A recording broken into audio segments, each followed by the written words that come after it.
He was fired, arrested, and charged while he was a deputy from a sheriff's office in Florida. All charges have been dropped by the prosecutor's office. He's here to tell us why he got into law enforcement. He's here to tell us what happened, and he's here to tell us about what he and his wife are doing about it today.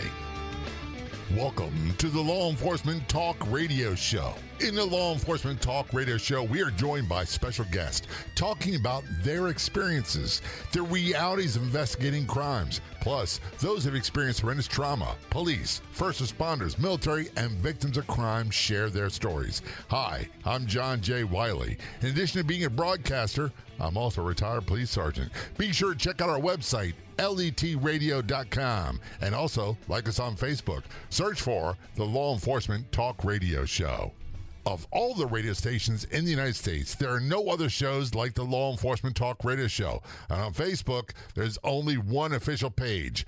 Do a search on Facebook for the Law Enforcement Talk Radio Show, and be sure to like the Law Enforcement Talk Radio Show Facebook page. Content is from Palm Coast of Florida. We have David on the Law Enforcement Talk Radio Show. His wife, Dr. Lana was on recently, and also Randy Sutton, his group, thewoundedblue.org. They are partnering with them. The website is thewoundedblue.org, and I'll have him explain about that more later on. He is I'm using the term former sheriff's office deputy from Florida. The name of the agency he can say. And the reason I'm bringing this up, there's three terms. There's very few things I'll correct people on. When they call me ex-police, I always correct them. I'm retired. I got hurt and retired. There's former, where you leave on good terms before your pension, whatever reason. And there's ex, usually leaving on bad terms. I'll let you decide what category David falls in. I'm going to use the term former because I think he got the short end of the stick, to be honest with you. David, thanks for your service, and thanks for being a guest on the show. Both very much appreciated. Thank you for having me today. It's a pleasure to have you here. And by the way, David now has a pizza truck or wagon or van or whatever you want to call it. A lot of people are trailer. Oh, that's the word I was looking for. You'd think I would know that. It's called Rustic Dough Works. You can find it on Facebook. Look for Rustic Dough Works on Facebook. And I believe you have a special right now. For someone who orders a pizza, they get a certain percentage is donated to the Wounded Blue, right? Correct, yes. For every pizza that's sold, we donate $1 to the Wounded Blue, and we're looking to raise in 2025 $10,000 for the Wounded Blue. And by the way, pizza is one of my favorite go-to comfort foods. I have lost almost 56 pounds since January 2nd. And my cheat day, which is coming up this weekend, hallelujah, there you go. Is pizza and full flour pizza and ice cream. So, and we're talking about the full sugar, the full fat, everything. Perfect. Everybody needs to do it. I believe everyone needs to go out every week and have pizza. They should. It's a great snack. I love pizza. It's a great snack. And it's one of the few things that I crave all the time. First of all, let's talk about your story. We had your wife on recently, and she talked about you guys making a move from northern Jersey and down here for medical school. You weren't in police work before you in northern Jersey, were you? Well, no, I was not a reserve deputy. What do they call it? It was like a volunteer police officer where they were, we would just do like crowd control and things of that nature, but it wasn't a sworn position. It was just, but I was a crane and heavy equipment operator is what my main job was for 23 years. And what agency did you work at? And I don't know, he's a reserve, part-time, or assistant, or whatever it was. What agency was that? It was called Old Bridge, New Jersey. Gotcha. And by the way, I told your wife this. I was born in northern Jersey in Passaic.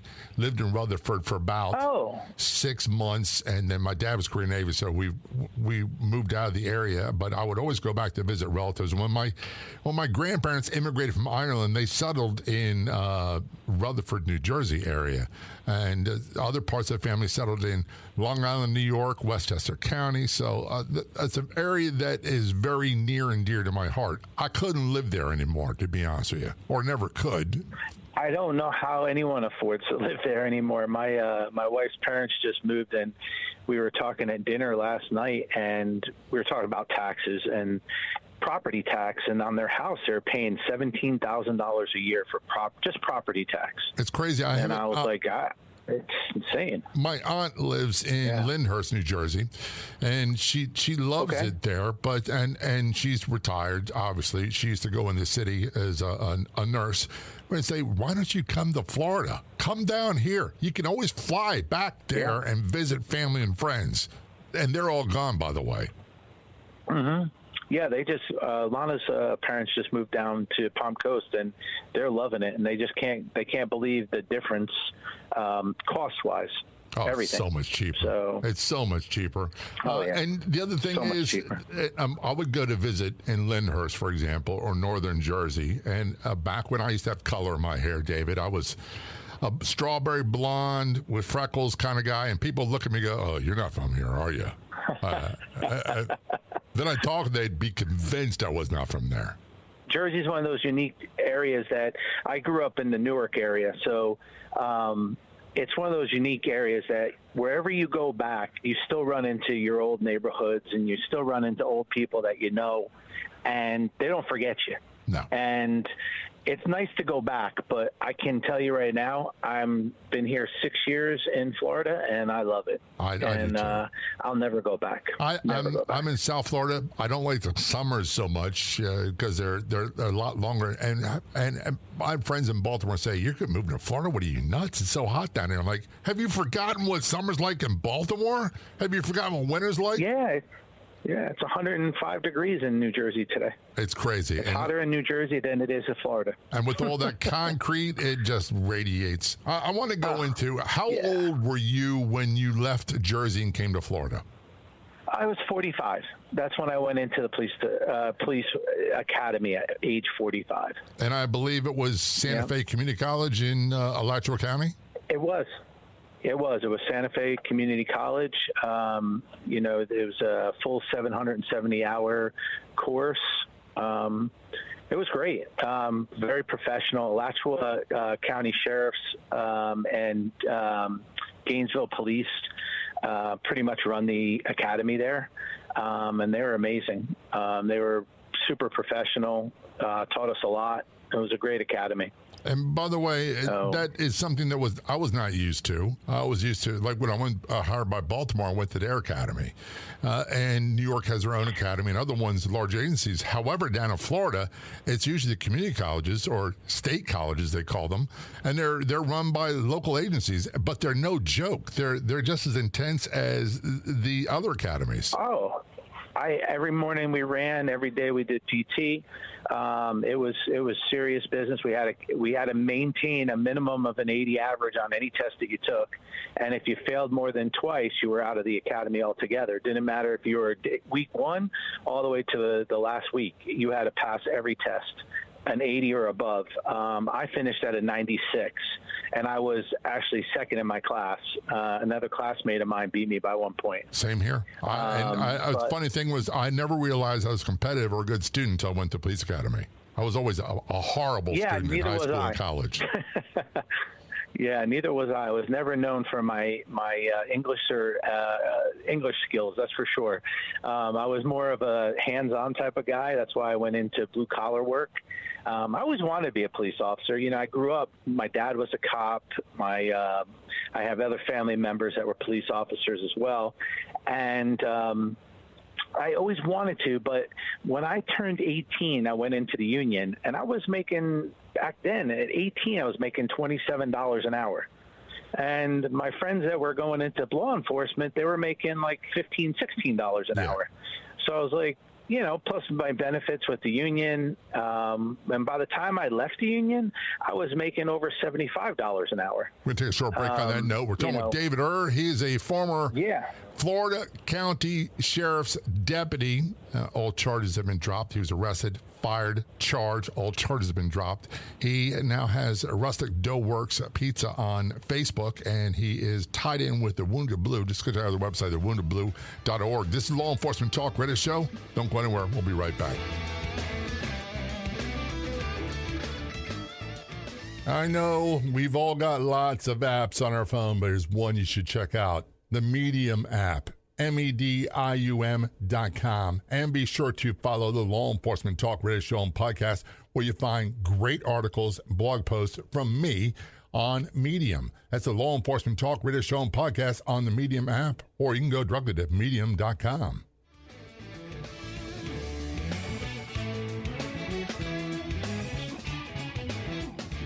Return our conversation with David on the Law Enforcement Talk Radio Show. David is a former Marion County, Florida Sheriff's deputy.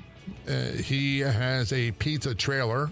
Check out his Facebook page, Rustic Dough Works. He's on the Palm Coast of Florida, and they're doing a fundraiser, partnering with the Wounded Blue. Their website's thewoundedblue.org. That's thewoundedblue.org. First of all, David, you and your wife made the transition to Florida for medical school, for her medical career, and you decided to take that leap from being a union crane operator to going into law enforcement, which has always been a passion of yours. And how old were you when you decided to choose that field? I was 45. Did they give you a hard time in the academy about your age, call you grandpa or anything? No, but I was known as like the house dad, I guess you'd call it. Everybody would come to me when they had questions, just in life in general, and believe it or not, though, I wasn't the youngest. There was somebody there that was actually a year older than I was. Isn't that funny? So I actually felt kind of good about it there. So, because in Florida, you can pay for your own academy. You don't have to go through an agency. Which is very unusual from the New Jersey side of it, right? Because New Jersey, you have to, and even my son, he just became a Delaware officer, and he had to go through an agency. First, he had to go to college. He had to get his 4-year degree, and then he got hired through the police department and so on, and then they put him to the academy. Where here in Florida, you could be 18. Matter of fact, there was 2 of my academy classmates that graduated, and we had to buy them ammo because they couldn't go and buy ammo for their guns. Isn't that funny? How funny is that? Because we were going to the gun range to practice, and they couldn't even go to the store and buy ammo. It was actually kind of funny. So, it's a big difference in New Jersey and I would say the southern states, because most southern states are that way, which I didn't know that until after getting involved in law enforcement here. And your family's involved in law enforcement in Jersey, and it's something you had a passion for. You were a part-time or volunteer officer in New Jersey before this. How bad did you want this? I always wanted it since I was a little boy to be a police officer. Because growing up my grandmother was one of the first police officers in New Jersey. There was a crossing guard back then, but it was part of the police department. And then she moved into the police department, when they brought a female in and they needed to search her or so forth or transport her to the jail. My grandmother got involved with the local Parsippany Police Department, and she was actually notarized as the first female Marsh County police officer. So it's been a family thing in my family. My dad was a police officer, and then I have some cousins, and my son is a police officer now. So it's been a family thing that we've all wanted to serve, and I've always wanted to serve, and I've always wanted to do good for the public, but I just couldn't afford to do it because I made too much money as a crane operator. Well, plus there's a lot of people talk 2 things really quickly, and these are the boo birds. I get them on Facebook all the time. By the way, do a search for the Law Enforcement Talk Radio Show Facebook page. We just crossed 100,000 followers. We're doing well. So one of the things that I hear quite often is, man, those police need more education, they need more training. And I go, wait a second. We had 6 months training in the academy. Every year we had in-service training by the state of Maryland mandated, where we had 4 days of classroom. Every day at roll call, we would have some sort of updates about general orders or law changes or things of that nature. How much more training did you think we needed? Maybe it's you that needed the training. Maybe it's you that need the reschooling. Yeah, I think there's two things in the world that need to be changed, and this is my opinion, and my opinion only. One, prosecutors need to be held to a different account. They need to, the prosecutors that I've dealt with throughout my career, there has to be some accountability, and they have zero accountability. They have zero. Once you hear my story, you'll hear what I'm saying. They have full immunity. Now you talk about giving immunity to a cop, and everybody starts screaming and yelling. But prosecutors, they need to be held at a different. They need to be held accountable for their actions, and they're not. That's or lack of actions. Or lack of. And then the other is the public needs to get educated on what we actually do. And I think that's part of it, that we don't talk about it enough as police officers, or, when we do talk about it, the only thing they talk about is what we did wrong. But all the things that you just said is true. All the training. In Marion County, it was very strict. They sent me to all kinds of classes. I volunteered for classes. Anytime I wanted to do anything like that, they were all about getting educated and doing better. And they did have a lot of in-house trainings all the time. We were always probably once a month, there was something that they would make us go right after roll call, and you'd have to go over and do training, whether it was shield training, whether it was, taking somebody out of the car training, any type of safety training. And then just general public, dealing with the general public, how to present yourself in a professional way. That's a big thing, That's really big thing.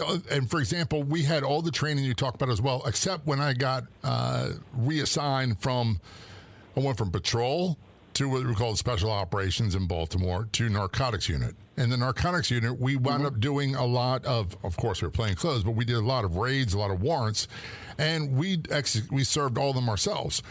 We had zero training in room clearing. We had zero training about hostile entry. We had zero training. It was like, run in there, knock the door down, make a lot of noise, put out your guns, and all this stuff. We had zero training. Things have changed, I'm sure, since then. Yeah, no, let's take Santa Fe College. They have a whole road that they built, and it's an actual, it has bar, has a restaurant. Actual bar and restaurant. When you walk into these places, it looks just like it has music playing, and we had active shooter training, during our time, all of those things we did during the academy, real life scenarios played out, and it helped the younger generation, I would say, and I feel that that's part of it too. The younger generation suffers from being able to communicate, right? They can text the heck out of you, no problem, but when you actually have to have a conversation with the younger generation, it's hard. And I tell everybody that wants to get into law enforcement, before you become a law enforcement officer, go become a bartender or a waiter. That's right. Because if you can handle doing that, and have general conversations and deal with when people's meals aren't correct, and you have to, make it better before they leave and get a tip, then you can be an officer. When you have to, deal with some other type of, when you're trying to negotiate a homeless guy from walking, getting off somebody's stoop, and, it sounds silly, but it really is down to just communication and how you speak to people. That's 95% of the job. And by the way, most of what we did, and I'm sure it's the same for you, didn't involve arresting people. And when we did arrest people, it wasn't a lot of animosity. That was a small percentage of people that really had an animosity that would, I'd say, wreck your day or your weekend. I only had, in all the time that I was a police officer in Marion County, I only had one arrest that I can remember to this day. That was, I literally got done booking her in, and the next morning I drove to headquarters and I went and saw my lieutenant and sat down with him because I was so not happy with the way it went. And it was the whole conversation with her, the whole conversation with me, and how the interaction was, because I never had that happen to me, where I normally, when I arrested somebody, if you watch any of my body-worn cameras, I've always professional. Right. And she was so amped up and so aggravated and so mad, and it was a domestic call, and I felt so bad for her, but at the same time, I felt after I left, I was like, wow, did I do something wrong? We're going to take a so my lieutenant right away break on that. Looked at it and goes, you didn't do anything wrong. We're talking with David Err. He is a former law enforcement officer in Florida. This is Law Enforcement Talk Radio Show. We're going to take a short break. We'll be right back. Don't you hate when they do the bait and switch on you? When they tell you, check out a website, and it's free to go there, and then there's hidden charges? You won't find any of that nonsense at our website, letradio.com. It's free. It's always been free, and it costs you absolutely nothing. There's no hidden tricks. letradio.com. Check it out today. You can find episodes of the show is available as a podcast after airing on radio. They're always free, always have been, and always will be. Again, that's letradio.com, where it's always free.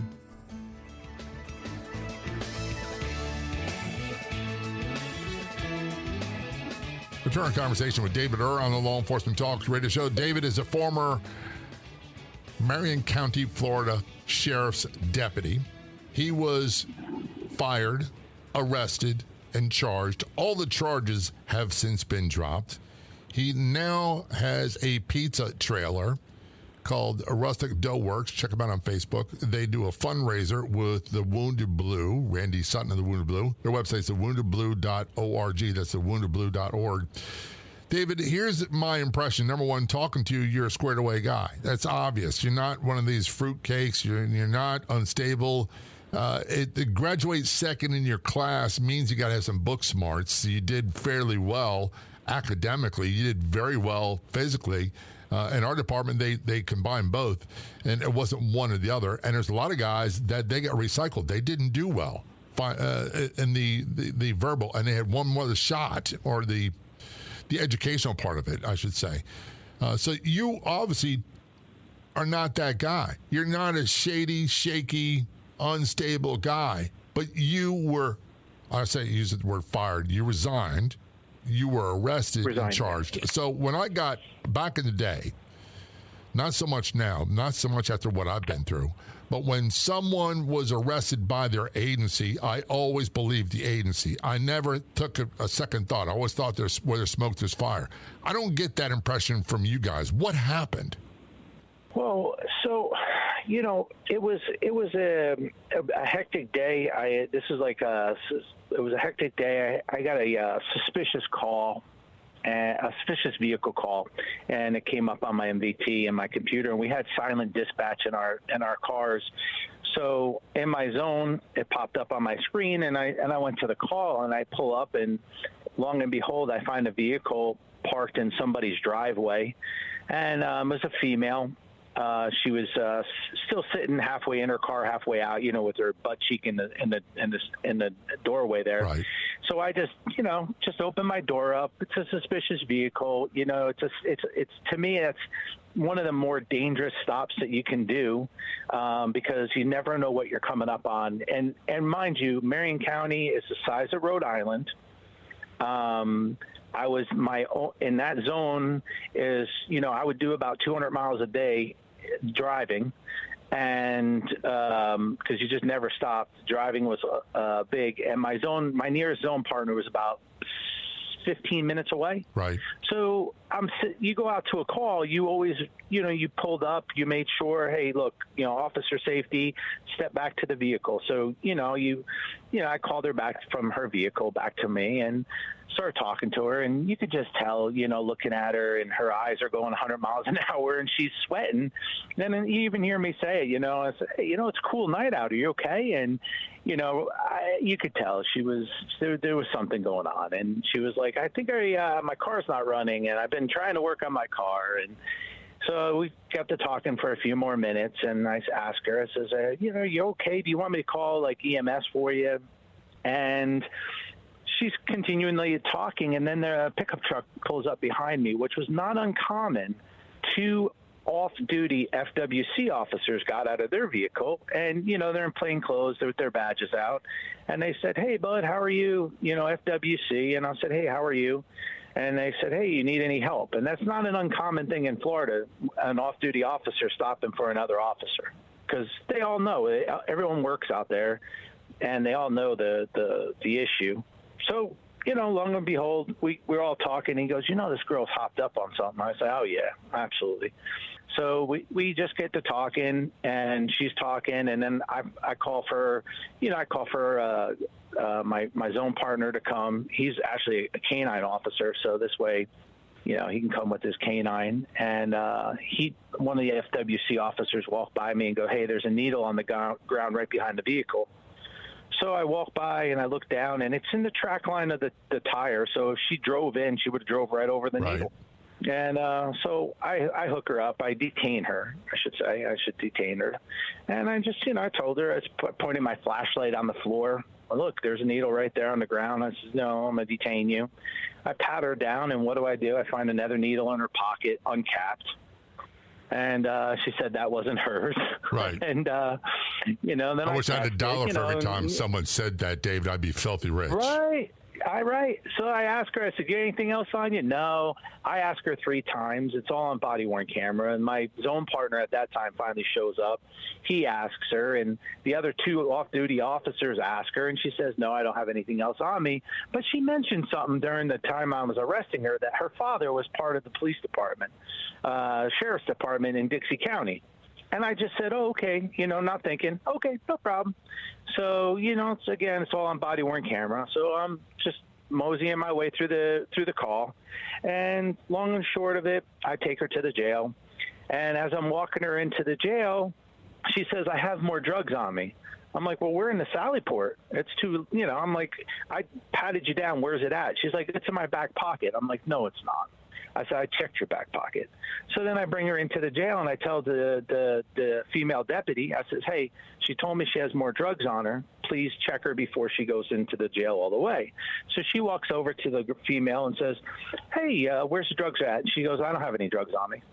Okay, you have no drugs on you. She goes, okay. So then they scan her, and we have an X-ray machine at the jail. They put her through the X-ray machine, and they find a bag of cocaine, glass pipe under her breast. And, so she then, I proceed to book her, and then I charge her with introduction to contraband. And I do my arrest, and I go home for the night. And the next morning, I don't know, mid-morning, I get a phone call, and it's a sergeant. And he goes, hey, you arrested? And I was like, okay, yes, sir. Well, it's going to get real political for you, son. You might want to think about how to get that dropped. You have yourself a good morning. Click. I was like, what? So I then picked up the phone, and I called the lieutenant that I have that I was under. And I said, LT, this is what just happened. What does this mean? I mean, I'm new. Mind you, I'm only in the job for like 6-7 months on my own. So I was like, LT, what does this mean? And he's like, well, what did you do? And I told him, and he said, well, I'll look into it. And I was okay. So he said he'll look into it. Never thought nothing of it after that. And about a week later, I am in roll call, and I walk out of roll call, and I get called by my sergeant, and my sergeant says, you're going into an IA. And I said, for what, sir? He goes, well, come with me, and I'll explain to you. So I go into his office. I sit down with him. He reads me, all the paperwork that they have to do. And he goes, we're charging you with false statements. I said, excuse me? He goes, false statements on your report. It doesn't match up with your body-worn camera. And I says, well, what does that mean? He goes, listen, I got to do my investigation, and this is what's real. This is where it really turned weird. Now, mind you, he's my sergeant. He was my sergeant that night. That captain that brought the IA against me, okay, captain, he had my sergeant do my IA, which we had a whole IA department. So I was like, this is really weird, Sarge, isn't it? He's like, it's not usual, but he goes, I used to do IAs years ago. He goes, now I'm on the road. I'm like, yeah, but this is weird, but okay.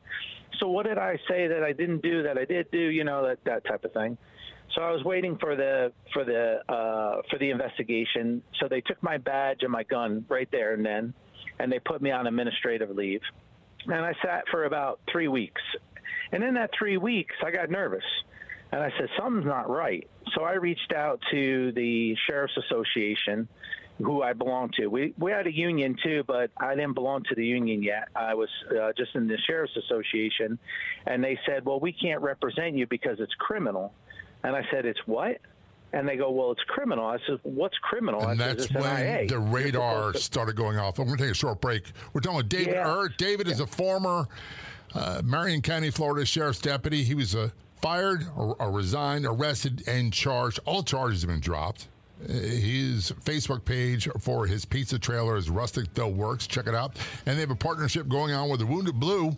Their website is woundedblue.org. When we return, we'll talk more about what happened and what his life is like today on the Law Enforcement Talk Radio Show. Don't go anywhere. We'll be right back. You know, we used to have an app, and it was a very popular app. And then, guess what? We couldn't hold a candle to our Facebook presence. How many people have the mobile Facebook app already installed on their phone? How many people use it on their computer? Make sure you follow us. Make sure you like us on our Facebook page. Just search for Law Enforcement Talk Radio Show and Podcast, and be sure to send us a comment to one of the posts. Best of all, it's 100% free.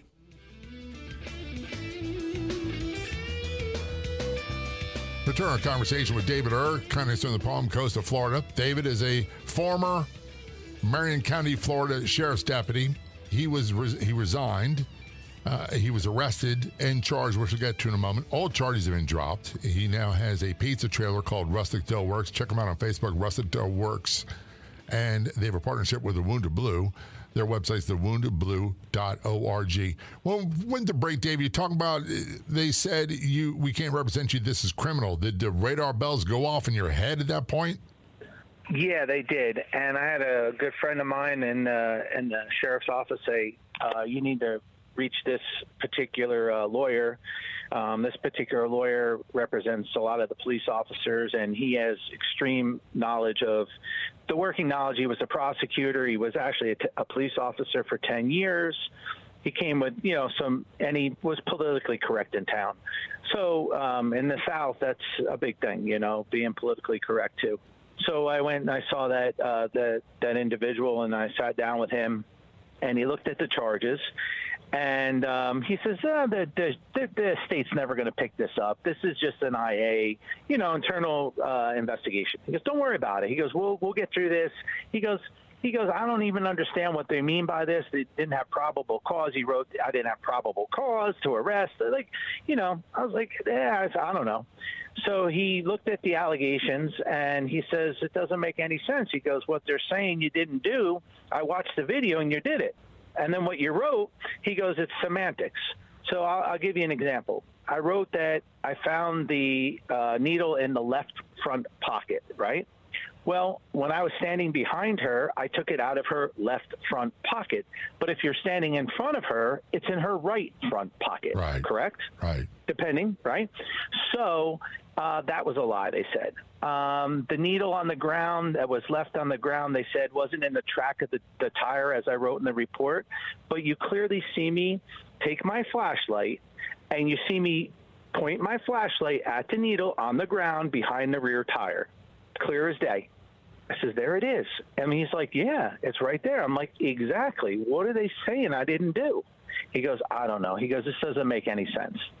So then he reaches the sheriff's office, and he talks to the sheriff's office attorney, and the attorney says, no. He goes, this doesn't mean the level. This doesn't meet the level of criminal. So he tells that captain that they're not going to charge me criminally. If you want to go through the IA, that's fine, but we're not doing criminally. So what this captain does is he goes around the agency attorney, and goes to the state DA, and goes to an assistant DA and grabs her and says, hey, I got a bad officer here. He's a bad apple. And I don't know what he told her, but she then picks it up. And my attorney's like, what? You're picking this up? She's like, yeah, he lied on his police report. He's like, no, he didn't. He goes, did you watch the video cameras? And she's like, no, I don't have to. I'm going by what the police report says from the sheriff's office, from the IA. And it clearly states that he lied. And she's like, you need to watch that video. They're telling you a lie. You're wrong. What he said he did, he did. It's right there. He goes, it's semantics. And he went over this with her. And he goes, if we have to go to court, he goes, we'll go to court over it. It's misdemeanors. He's like, this is stupid. And she goes, well, if he doesn't take a deal, because she was trying to make me take a deal, she goes, I'm going to charge him with 2 counts of felonies of official misconduct. So my attorney, he looked at me and goes, you can't take a deal because you didn't do anything wrong. Right. So then she charges me with 2 counts of official misconduct. This is a true story. So not only did I book myself in once under misdemeanors and did the perp walk, she made me go back a second time and do a perp walk. Yeah, not once, but twice. Once for the misdemeanors and then once for felonies. And all this really is because an addict, someone with a drug problem, and I'm not saying in a negative way, was not truthful. Somebody who has a drug problem. Her mother was running for sheriff, and her dad was Dixie County's, I think he's like a major over there. So apparently, I don't know, I don't want to make anybody say that there's got to be something there. There's something somebody to called this. me to say, they don't turn around and drop all the charges. But here's what I'm getting at your story. Yeah. Part of what really is difficult for me to understand, this is the law enforcement side of me coming out, is how do you go from being a good cop to all of a sudden you're questionable and you're being forced to resign, arrested, and charged? I don't get it.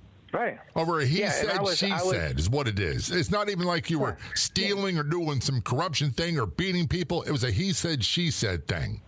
Yeah, and it was over probable cause, which was, probable cause is very vague. There's degrees, right? I mean, It's what I saw versus what you see versus what he understands it to be. There's how many cases as a police officer have you had that you think you have probable cause and then it goes to the DA and the DA's, no, you have probable cause. No. I mean, I don't know how many mine got thrown out. Many, they just don't want to do their job or whatever.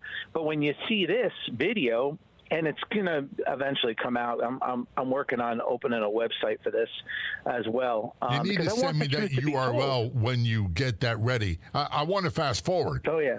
You moved on in life. You and your wife have moved on in life, and I'm sure you have lawsuits and litigation against the agency and we certain do. players. It took 4 years. It took 4 years of litigation, over $200,000.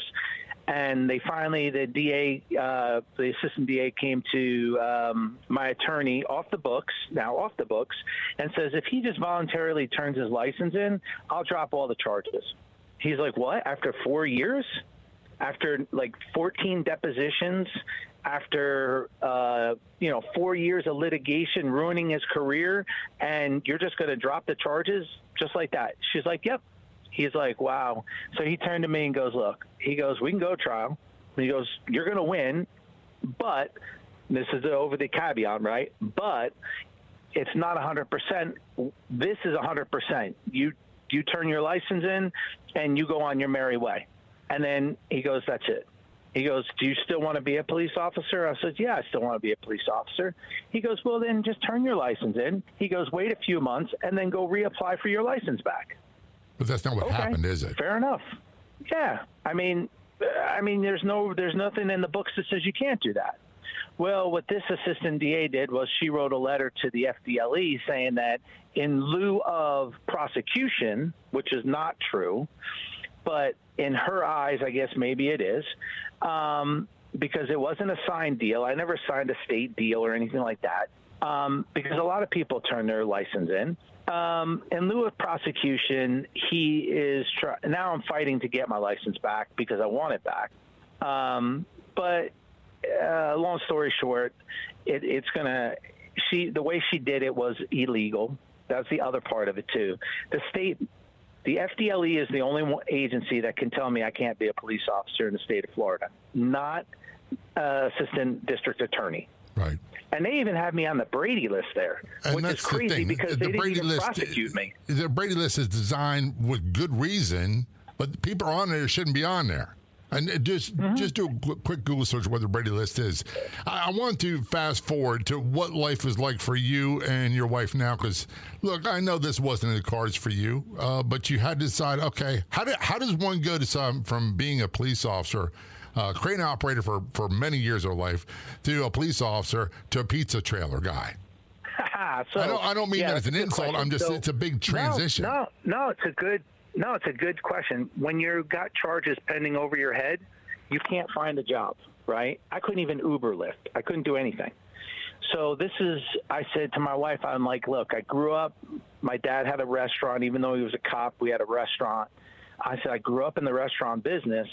So why don't I open a food truck? I can cook and make some money. There you go. While you're going to school, because she was, in residence school, she was making $50,000 a year. So it wasn't like she was making doctor money now. We call it doctor money now. It's a big difference, Aren't you just all that nowadays with the finances? By the way, we're running out of time. David, Sure. Check out his website or Facebook page, Rustic Dough Works, and check out the fundraiser they're doing with the Wounded Blue. Their website is thewoundedblue.org. That's thewoundedblue.org. David, thanks for your service and being us on the show. Very much appreciated. Thank you for hearing my story. I appreciate you. Thank you so much, and everything you do for the police officers. It's huge. This was the podcast version of the nationally syndicated Law Enforcement Talk radio show, and we are so glad that you decided to join us. Big thanks to our guests for telling their story on the show. 2 simple things you can do. Be sure to check out our website, letradio.com. That's letradio.com. And be sure to follow us or like us on Facebook. Do a search on Facebook for Law Enforcement Talk Radio Show. And be sure when you see a post that we put up that you like, that you resonate with, that gets your attention, be sure to share it with your friends. Back in just a few days, another episode of the Law Enforcement Talk Radio Show and podcast. Until then, this is John J. Wiley. See ya.